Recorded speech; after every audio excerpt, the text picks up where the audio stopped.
mental health, boundaries, and the holidays. And before I get into today's video, I've noticed something that I didn't really like seeing, but that 80% of my watch time and views is from people who are not subscribed. Can you believe that? So, if that's you, please do subscribe. It would really help me out. And of course, thank you to everyone who's been participating already, subscribed. It's been awesome to have you around. Very grateful to have an audience here. And also, another thing, if you agree or disagree with what I say, comment below if you agree, disagree, or have any other thoughts about my video. So on to today's video though. Mental health, boundaries, and the holidays. If you're anything like me, you might have grown up in a household that had a narcissistic parent that would guilt and shame you whenever you tried to be autonomous or to enforce a boundary. It's like, if you didn't want to do things exactly as that parent wanted you to do them, you were guilted and shamed and ridiculed. And usually, if there's a parent or parents that are narcissistic, the children go one of two ways. Either they become narcissistic too, or they become more of a empath/codependent type person. And if you're a codependent type person, and I get it, if you're codependent, you're 1,000 times more likely to be watching this video and identifying with it, that whenever you try to have boundaries, or in the beginning, when you're trying to enforce boundaries, you feel so much guilt and shame because you've been conditioned to not do that. You've been conditioned to not do what's best for yourself, but instead do what's best for others. And that's what you got rewarded for. As a kid growing up, you get rewarded when you put yourself last, when you put your needs last. But say maybe you've lived life and you've gotten out of your toxic household and you've done some work on yourself and you're feeling pretty good. But then you notice when you go back to your family, the same person you used to be while growing up wants to creep its ugly head. And the reason is because the energy is still the same there. If they haven't worked on themselves, your family, and you have, you're really going to notice the discrepancy.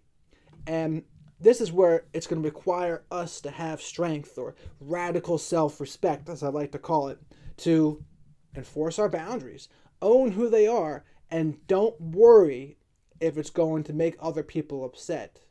We always have to be responsible for ourselves and our boundaries. And that's our responsibility. Our responsibility is to not be a people pleaser, to not just bend our whim to anyone else out there for any reason. And our family is just going to have to understand that it's healthy to have a boundary. It's healthy to be autonomous. And I'm the kind of person that I can be around people for a while, but eventually I need to get away to recharge. And that would be something that I'd be guilted and shamed for. Like, oh, you gotta go now, you can't just stay with everyone. And it's like, yeah, I gotta go. Because I know me. I know when I gotta go. I know when I need to get away to recharge. And my self-love needs to come first. And if you're watching this video, and you're maybe trying to overcome codependency, etc., yes, own your boundaries. It's okay to make other people unhappy. It's okay to practice self-love and to do what's best for you, period. Now, the other side of this is, like, for people who struggle with anxiety and depression, again, same kind of thing, right? It's like, we know what we got to do to take care of ourselves, and we have to adhere to our self-care, self-love regimen no matter what. Like, we don't need to drop it since we're coming around our family. Instead, it's probably more important than ever to adhere to our mental health regimens and routines. Because, hey, let's face it, a lot of our upbringing is the reason why we became the way we became, right? There's some science involved, but there's also the environmental factors of what kind of upbringing we had. And for some of us, yeah, our upbringing might have been pretty toxic. And being autonomous was shamed. Having boundaries was shamed. And not putting the family first above everything was shamed. But that is not healthy. It's not healthy, and we can choose this holiday to put an end to that. And so I have empathy for all the people out there who are returning to families that might be a little toxic and guilt and shame them for trying to enforce boundaries. And I'm here to encourage you, do it anyway. Enforce your boundaries. Practice self-love. Make sure you take care of your mental health regimen. And beware of the temptations for using alcohol heavily or other substances just because your family members do those things too. If it's not what's best for us, it's not what's best for us, regardless of what other people say about it. Right? This is where it's up to us. We own our boundaries. We own our mental health regimens, and we have to adhere to them. And it's just tough. Tough if other people don't like it. Just tough.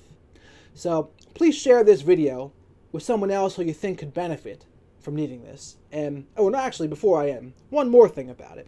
I know a lot of people who struggle with mental health or addictions or whatever. They think that everyone's always thinking about them. That, they're like the person everyone talks about and gossips about. And what I've learned is it's usually the opposite. It's usually most people are so caught up in their own shit that they don't have too much time to think about anything else. And that's really almost everyone. Almost everyone is just selfish and caught up in their own shit and worrying about how other people are going to perceive them as opposed to how they're going to perceive us. And I've noticed it's something that people who struggle with mental health stuff tend to do.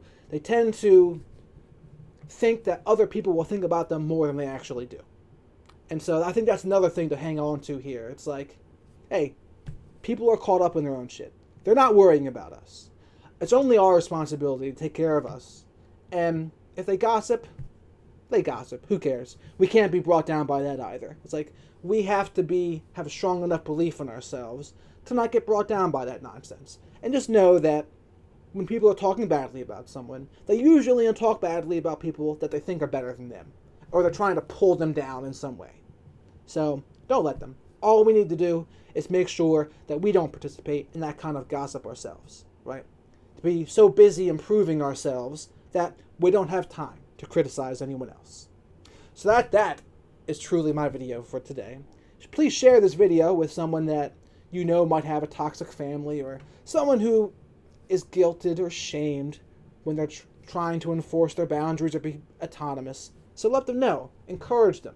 Own their boundaries. Own their routines, right? And don't worry about how other people are going to take it. It's our responsibility to practice self-love first. So with that, Merry Christmas, Happy Holidays, Happy New Year, Happy Hanukkah, Happy Kwanzaa, or fill in the blanks, but have a good one.